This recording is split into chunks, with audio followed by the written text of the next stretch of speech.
রাতে পুকুর ভরাটের অভিযোগ বারুইপুরের উকিলপাড়ায়। পুকুর ভরাটের অভিযোগ, আগেও ওই পুকুর ভরাটের চেষ্টা করা হয়। অভিযোগ স্থানীয়দের। ঘটনায় পুরসভা ও স্থানীয় কাউন্সিলরের কাজ নিয়ে উঠছে প্রশ্ন। আপনাদেরকে জানিয়ে রাখবো, যেখানে রাতেই পুকুর ভরাট করা হয়েছে এমনই অভিযোগ উঠেছে এবং বারুইপুরের উকিলপাড়ায় সেখানে এই পুকুর ভরাট করা হচ্ছে বেআইনিভাবে, এমনটাই অভিযোগ করা হচ্ছে।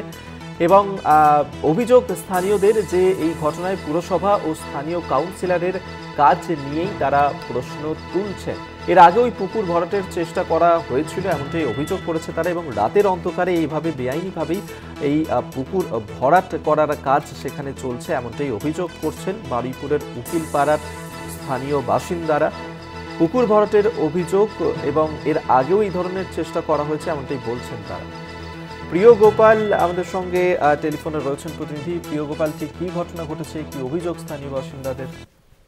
একদমই, দেখো, তোমাকে যেটা প্রথমে বলে রাখবো যে বারুইপুর পৌরসভার 4 নম্বর ওয়ার্ড উকিলপাড়ায় একটি প্রায় 2 কাঠা জমি পুকুর কিন্তু রাতের অন্ধকারেই ভরাট হচ্ছিল।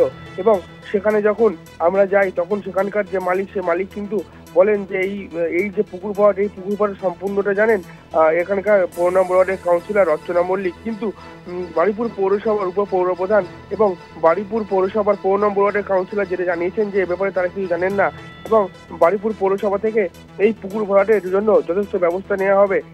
এছাড়াও যেটা জানা যাচ্ছে যে এই পুকুর কিন্তু আগেও ভরাট করার চেষ্টা করা হয়েছিল। আগের যিনি কাউন্সিলর ছিলেন সেই কাউন্সিলর কিন্তু এই পুকুর ভরাট আটকেছিলেন, আবারও কিন্তু সেই পুকুর ভরাট হচ্ছে। এবং এলাকাবাসীরা যেটা বলছে যে এই পুকুর ভরাটের পেছনে কিন্তু রয়েছে এই 4 নম্বর ওয়ার্ডের কাউন্সিলর রচনা মল্লিক। তবে এই অভিযোগ সম্পূর্ণ অস্বীকার করেছে বারুইপুর 4 নম্বর ওয়ার্ডের কাউন্সিলর রচনা মল্লিক। ধন্যবাদ তোমায়। প্রিয় গোপাল মুখোপাধ্যায় আমাদের সঙ্গে টেলিফোনে ছিলেন।